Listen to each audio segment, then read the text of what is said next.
Thanks very much for giving me a chance to talk. It's actually my honour, not anybody else's. It's lovely to talk to people, especially if a nice in the afternoon is a little roll into tea. So I'm hoping, if it works, that we're going to talk about these things. So we're going to basically talk a very bit, absolutely sucking you to teach eggs thing about just energy and why is the thing around energy mattering. I can't help but talk about that for a few minutes, so please bear with me on that. Again, I can't help but talk a few minutes about the sort of the picture of, you know, sort of energy and policy around the world a little bit. And then a bit in the sort of the wider context around energy, because it sort of fits into lots of things. So it'll just be literally a slide on what other things that you might be thinking about and addressing when you're talking about energy as a whole. I'm going to give you a few examples specifically around renewable energies, and then also other routes that your parishes and your communities can be taking in terms of clean energy anyway. Hopefully that's all right. And then we're going to have some breakout discussions, which will be much more fun because you'll be getting to talk. But for the next probably, maybe it's going to take 25 minutes for me to ramble through all this stuff, then do please bear with me. Is that okay with everybody? Thumbs up. Hooray! Fantastic. Okay. Right, so you're in my screen on the left, so if I keep looking like that, it's because I'm looking at you guys. Right, so basically, let's see if we can carry on. So, yeah, here's a real rudimental thing here. Look, so where does energy come from? You know, let's just remind ourselves it comes from the sun inherently. We can get into a great debate about nuclear energy and where does that really come from, but even that ultimately bears back to galactical energy. And how far away is that thing that we rely on so much for our energy? 93 million miles away. Bloody hell, all our energy coming from 93 million miles away. And just to put that in some context, it means something to me. If we set off today at 80 miles an hour, Beth's driving, she's a bit of a fast driver, and it's going to take us 130 years to get to the source of all our energy. Well, so what? What does all that mean?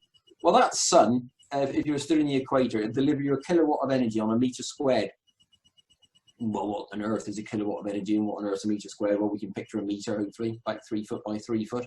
And the sun hitting that would basically, you know, add energy, a kilowatt, which would power things. Let's imagine it was your kettle or your computer. And if it was your kettle, it would probably run your kettle for 20 minutes. Wow. So something has travelled for, you know, 93 million miles can run your kettle for 20 minutes off a square metre. Or it would run your computer for the next 4 hours. Probably not now because it's dark. But that just gives you some context, the power of the sun. And the sun basically over millions and millions of years has been making energy. It's been storing it up for us in the form of fossil fuels. And basically these fossil fuels have been getting used. As humankind has grown, humankind's got cleverer and cleverer, or we think we're getting clever. With the Industrial Revolution, we started using more and more fuel. So a little bit to start with, because there weren't so many of us and we had smaller toys. The toys got bigger, toys got faster, there was more of us. We got more adventurous, we went to space, we've used more energy, we've used energy on our homes, we've started having homes, we've moved out of the cave, unless you found Fownhope, we're only just doing it in Fownhope, we've just moved from the caves now. But our homes, our businesses, we're using masses of energy. In Herefordshire, those pretty pictures look like this. Beth mentioned that I'm involved with the county climate plan, and this is some research from that.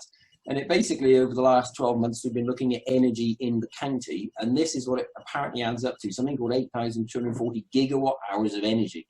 It's a big number, and I'm struggling to get my head around it, so you guys might be well ahead of me, but it's a big number. Basically, our energy is in the county, it's electric, it's oil like fuel, it's for transport, and it's oil for heating, etc., that sort of stuff. About a third of it into houses, one way or another. You can see on the bottom of the pie chart, about 20% of it for transport and the rest of it kind of tied up in business. What does 8,240 gigawatts mean? Well, here's some quick maths for you. And believe me, I have to check this every time I think about it because I'm sure I'm getting it wrong. And David, I do hope that you don't know all this stuff and you're going to correct me in a minute. If you do, wave your hand and put me right. But a gigawatt hour, we use 8,240 of them, is basically 1,000 megawatt hours. What's a megawatt hour? A megawatt hour is 1,000 kilowatt hours. So bear back to that thing we talked about with 1 kilowatt running your kettle for 20 minutes. We get through 8,240 million kilowatt hours of energy in the county. It's quite important, and we'll come back to that later, why it's really quite important, but it's worth bearing in mind, we use, as the human race, a lot of energy. And if that was all electrical energy, which it wasn't, it's about 1.2 billion pounds worth of power. The good news is, if it was all electricity, which it isn't, 47% of our electric in the first quarter of this year is already, so when you suck it down the grid, is already renewable, 47%, as good as half of it. So that's really encouraging news. So although I like to be rude about our government, they're not been getting it all wrong. So that's this year, but what's been happening? Well, over the last 800,000 years, you know, concentrations of this carbon dioxide and temperatures around the planet go up and down. But what's happened since the Industrial Revolution started, and you'll see it on the right-hand side of that graph, 400 plus parts per million of carbon dioxide. That's the result of us burning those fossil fuels, and most people accept that. If you don't accept it, here's the undisputed truth of climate change. It's a graph I love to use. I've been using this for years, and you can clearly see that's proof, isn't it? Is everyone now convinced about climate change? Give me a nod. Yay! Oh, I got two Davids, so if I say David, I could be talking to one or the other. So anyway, climate change, there we go. What about around the world? So around the world, the good news is we've got all sorts of different agreements. What the Paris Agreement was a major big thing. IPCC reports, United Nations reports, all sorts of things encouraging us to do the right thing by the environment and all sorts of acts that we and other countries around the world signed up to. In the top right-hand corner there, you'll see Trump. I'm not one of his biggest fans. And he was one of the climate deniers in the world. I don't know how he got to think that, but anyway, he did. The good news is his mate below him is taken over. He's more interested. And yeah, basically, whether they're companies or countries or organizations from the United Nations plus, pretty consensus on climate change being a big deal. And recently, because of COVID, actually, that's actually helped the sort of the green messaging. And recently, Germany, for example, has put in 40 billion euros worth of funding to green recovery measures. France, 30 billion. America, now Biden's there, $2 trillion. The UK, 3 billion. But anyway, it's 3 billion. You know, that's a lot of pizza. So that's what's going on. And the other thing that you guys will probably know about as well is now across the UK, over 70% of councils have actually signed climate emergencies. So quite significant. But all this messaging, which has taken me 8 minutes, so that's not too bad, is basically saying, yes, let's just hopefully accept that we really do need to do stuff about carbon, and that's the reason. And it's amazing how often people still need to hear that stuff. And in your messaging, perhaps in the parish councils, I'd urge you to keep helping people with that stuff, because you know some of those numbers are daunting and scary, and sometimes we just need to remind ourselves, especially recently, we've had it in Fownhope, we've had COVID the same as everybody else, and our road collapsed, and that was a big deal, and it's sometimes easy to get distracted, but it really is a big deal. We need to go on a low carbon diet, a bit like this fella here. So whilst thinking about energy specifically tonight, the other important thing is to consider all these other areas that you might be looking at, and these are areas that are quite often looked in carbon plans, and it is the areas we're looking at in the county plans: buildings, travel, land use, waste. We're looking specifically at energy tonight, so we'll delve into that. But the little acronym there in the bottom left-hand corner, ARSO, ARSO, it's about, it stands for avoiding, reducing, substituting, and offsetting. And basically what it's saying is, well, if you want to lower your intensity, you want to lower your carbon use, just avoid doing stuff in the first place. You know, just don't do it. Don't take that travel. Don't use that flight. But if you are going to do something, try and reduce what you do. So if you're going to travel, you know, try and take some mates with you, like in that picture. If you're going to end up using some energy, well, perhaps substitute it with clean energies. And we'll talk about offsetting later, which a bit is like what's going on down there in the bottom with those people planting the trees. We'll plant some trees and hopefully that will suck up some of the carbon. So that's ARSO, and those are good areas perhaps to consider when you're thinking about what's happening in your parish or your lives generally. So we're going to look specifically at some renewables. Here are some examples of different types of renewables. You know, large-scale anaerobic digester there up in Nottingham. That's taking the waste sewage from from the whole Nottingham Stoke area, mixing it with maize, which is being grown in that area. I was lucky enough to visit that site a few years ago. We've got quite a few examples of AD around here. Hydrothermal, all sorts of different renewable sources. Thermal, taking heat out of the ground, very common in places like Iceland, but actually increasingly bits and pieces of that going on down in Cornwall. Biofuels, again, has been very popular. Not so good growing biofuel crops in the UK because of the energy ratio and benefits you get from it, but actually certainly a good thing to do across the world in many areas. Solar thermal, often forgotten, which is the bottom left-hand corner there, making hot water from sunshine. Heat exchangers, which we're going to talk about in a bit. Biomass, which is using biomass, as the clue might suggest. And wind, there's our wind turbine here at Caplor. So those are different areas of renewable energy sources.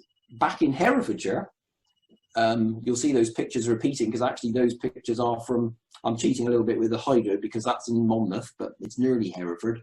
We'll adopt it for the purposes of this debate. The very small picture of the AD plant, that's Mark Green's over at St. Wonards. The biomass plant up in North Herefordshire, the photovoltaics, that's, I think that's Woolhope, if I recognise it. And I said the wind turbines, ours. But that's the breakdown last year of renewable deployment within Herefordshire. So you'll see a large amount, just like it is at the national level, photovoltaics, PV as we call it. 1% of Herefordshire's renewable is wind, 0% is hydro, although there must be some somewhere because it's 100 megawatts. AD plants, quite a few of those in Herefordshire and quite a few of those across the marches, often on farm sites. And just as an aside here, it actually has been quite a boost into the agriculture sector, having AD plants, because it does draw quite a bit of income into the rural economy. Those biomass plants quite popular. I'm not sure if I put it in. Yeah, there it is. And actually that's quite an increasing picture. So a 73% increase in renewables in this county since 2014, giving a total output, again, big numbers, 116 megawatts. And the interesting piece there is actually, and it's work we've been doing with Western Power recently, which are our people who supply our wires, as scope at the moment to kind of just over double that. Another 150 megawatts of energy could be added renewable-wise into the grid as it stands. And that's not just anywhere, that's peculiar to certain areas have more ability than others. But it's not a, when you think about those 8,240 gigawatts, you know, we can't be producing all our energy from renewable as much as perhaps we'd like to in Herefordshire. What's next? This is some data about actual deployment. So 5,500 systems, roughly speaking, and you can see that in numbers as well as the graph. So, you know, a lot of photovoltaics, very little hydro, 20 AD plants. And that sounds like a good number, doesn't it? 5,500 systems. I question the data. I wouldn't get too hung up on it. It could be 6,000. But that's in the context of 80,000 domestic homes, well, 84,000 domestic homes in the county, 11,000-ish businesses. So there's, whilst that's a good number of renewables, it's not actually, you know, that extensively deployed. And we've got a, you know, an ability that we could do double what we're doing now. So here's some examples of renewables. I can't help myself but talk about PV because I like PV. So here's some examples. Top left-hand corner, a school. The middle picture there is a factory in Rotherhurst. Top right, that's actually our farm. We've got 5 PV systems here, adding up to 140 kilowatts. The picture on the middle left-hand side is a megawatt system over by Allensmore, Hereford Leisure Centre, an industrial unit which has got PV to each of its individual industrial units, and then along the bottom 2 village halls, as mentioned. Across the UK as a whole, there's now 1 million of these systems deployed. It is not new by any means.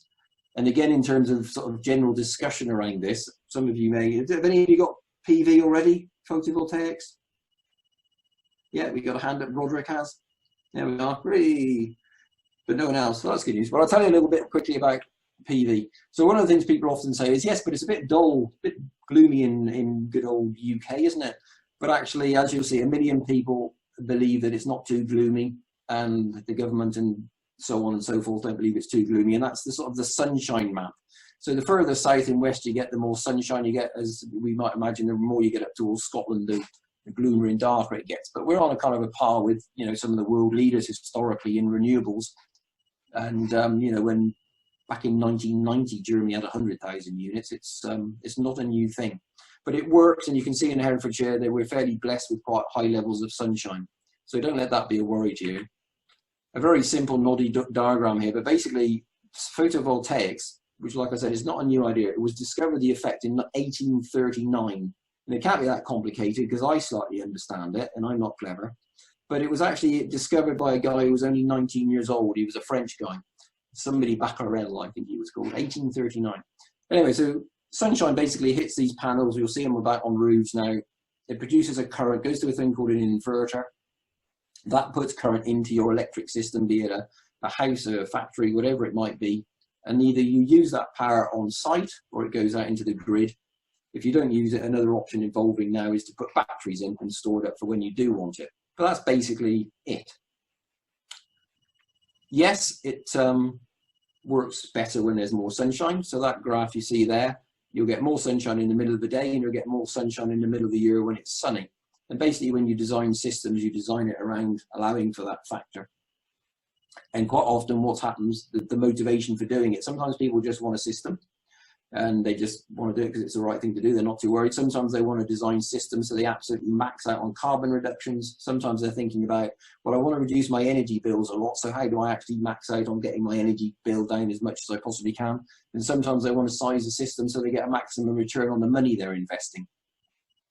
Or sometimes they're trying to do all of it. And it's a bit of a game. You see our Bruce Forsyth there. And we all remember the generation game, I think, looking on the screen. I've used that picture before with school children, and they look at me and say, oh, that's that guy who used to be on Strictly. What's he doing now? And there's some of them don't even remember Strictly with him on it. Oh, dear. Anyway, we'll move on. So, yeah, that's PV, and that's kind of what it does.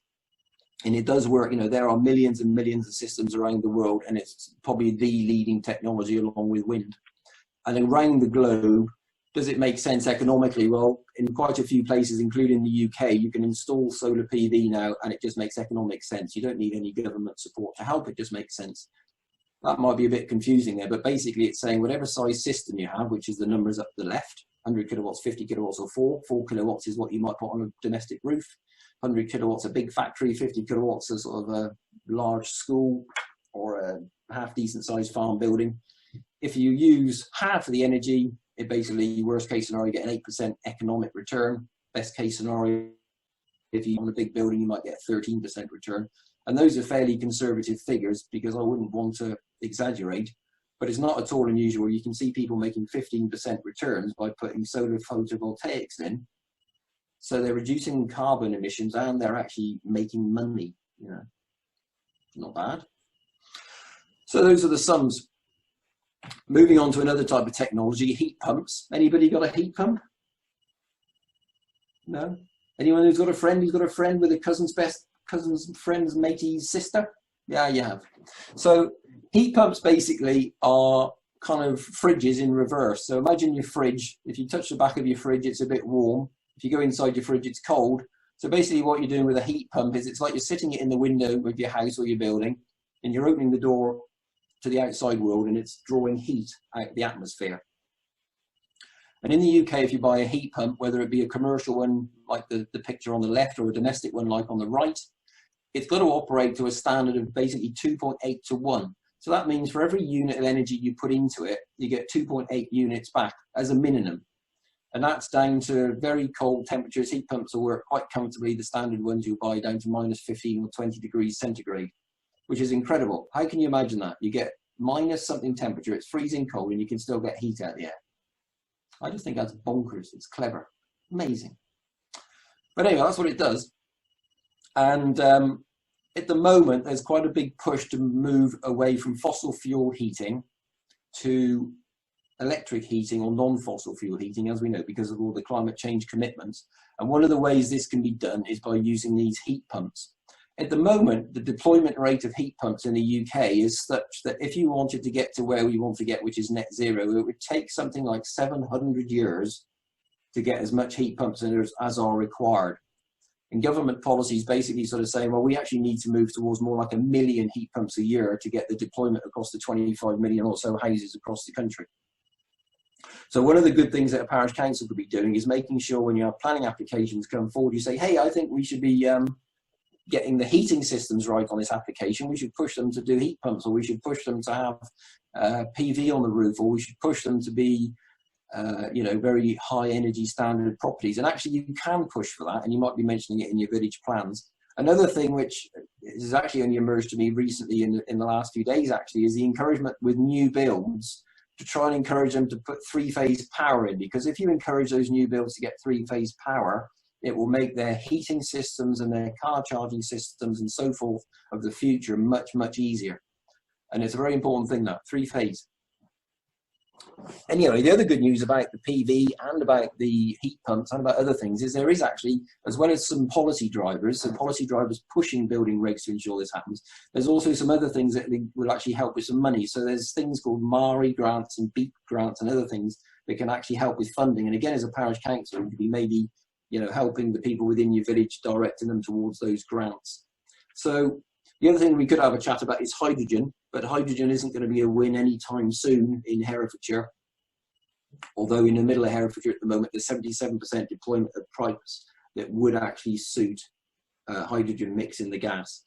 We can come back to that if you want to, if you'd like to talk about that. Oh no, okay.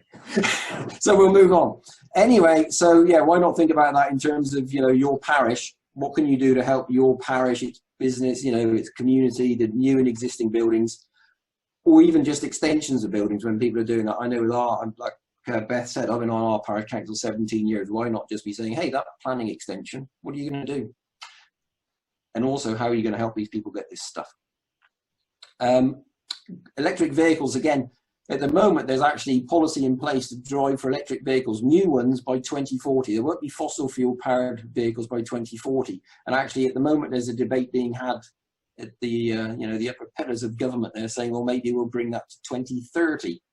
When you bear in mind that in 2019, there were 2.3 million new cars, that's going to hit Herefordshire too. In Herefordshire, we've got literally, it only runs into hundreds of electric cars at the moment. So in your parish, people are going to be wanting electric cars, and with electric cars go electric chargers, not just for the residents, but for visitors, for people visiting the businesses. If you've got pubs, if you've got schools, if you've got recreation fields, they're going to be needing electric chargers. There are some grants around to help with those, but also it's just a matter of facilitating that. And as a parish council, can you pop a charger or two on the side of the building? It also helps people get their heads around it, what they're going to do in the future, good demonstration plots.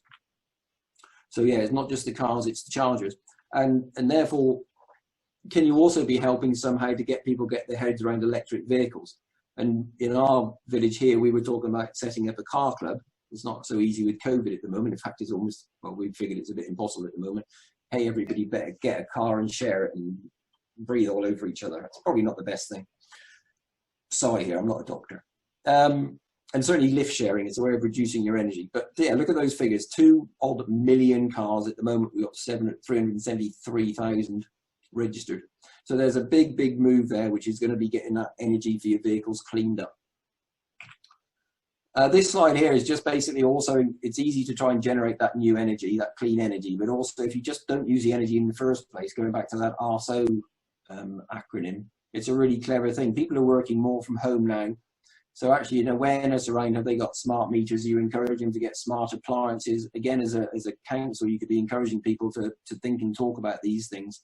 Have your businesses got things like low energy bulbs? Have they got fast moving doors? Have they got heating systems that work as they could do to reduce their energy? Have you got those dandy little meters in your house that apparently drive people to lower their energy use because they can just see the bill? So it's really worth looking at that. How can you help your community? I'm calling it education, but that sounds a bit patronizing, doesn't it? But, it's kind of like an engagement piece. So then what else can you be doing? Well, what else you can be doing is you can be thinking about, well, exactly like we are with the county, we can generate as much energy as we like, but we've still only got a certain amount of energy that can be generated because of the size of our grid.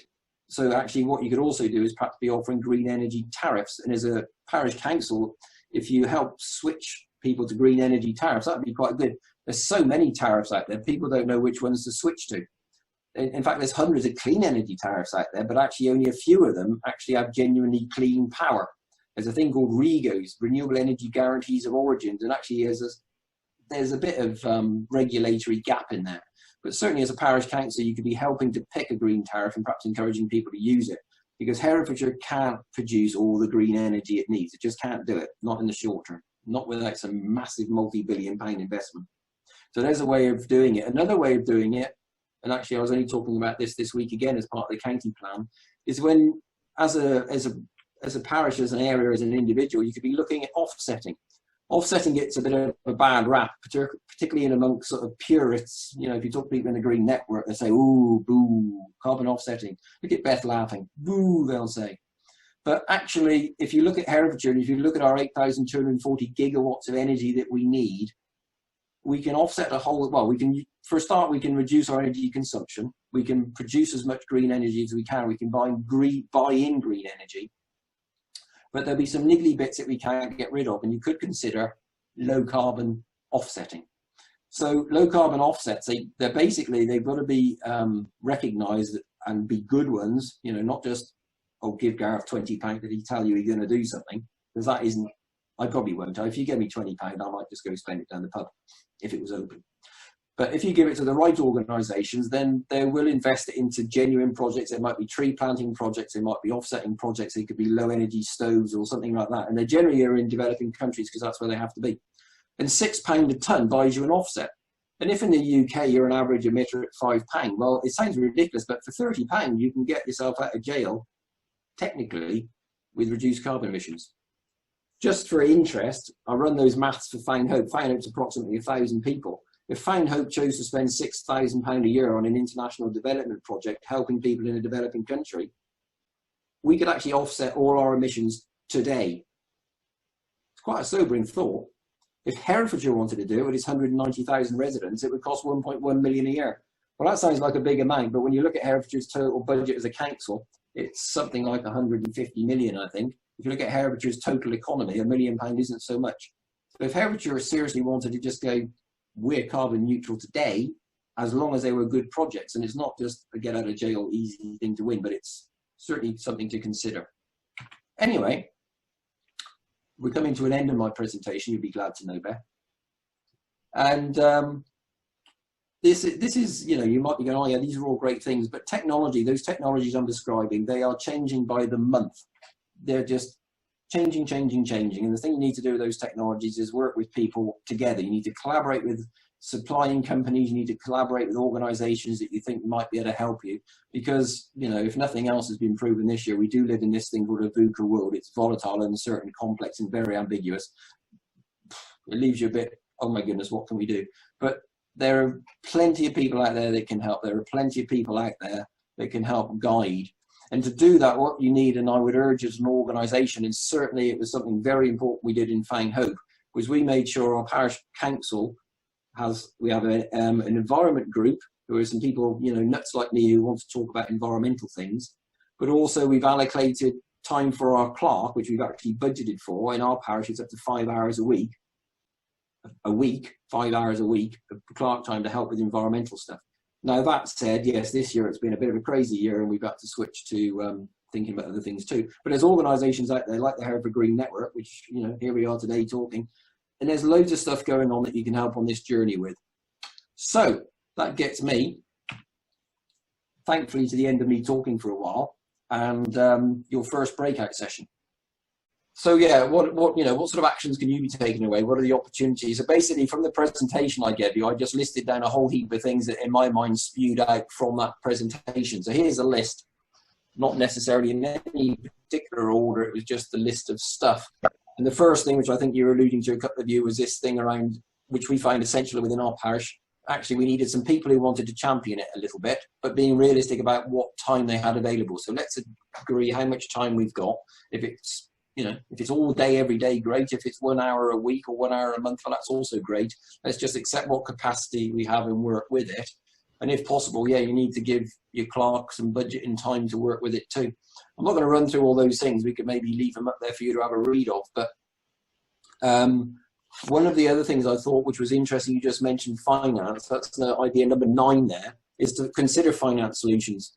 And there are all sorts of ways of funding things. So if you're looking at larger purchases, yes, there are some grants available, but also there are suppliers out there that you can work with, and they'll fund your install and give you extended credit. I can't think of any installer locally that might do that. Oh, it could be us. Shameful plug, but it doesn't need to be a barrier to you doing things. And I think one of the things that, and I'm using my village head here, that I want to encourage, and there's ways and means around it, I'm sure, that as a village we could somehow create funding solutions like pots of money that could actually make some sort of revolving credit thing. You know, why not find, I don't know, Beth's pretty rich, you know, in Evington, she could go, I've got £1 million, I put it into a pot and it's just available for people to borrow from and use and pay back again. I think things like that would help unlock barriers. And I'm wondering, as a parish council, and you guys might know better than me, I don't see why we couldn't take out a public loans board, money loan, and use that money to help facilitate things happening right down at the individual level, if not the parish council, buildings and community itself. So there is all sorts of finance things and raising, you know, you could raise a bond, you could do stuff. I'm wondering whether that can be done at a county level. Certainly they're talking about it as a green investment bank at a national level. mess up as it was last time, but it needs to be kept simple. Anyway, so that's just a thing around finance, and maybe consider that. But also the things about like sharing good practice. And number 4, you know, people in your parish or your area, they might have an electric car. Or why not just go say, yeah, we're going to park that up on a Saturday morning in the village hall, and people come have a look at it and sit in it, have a drive.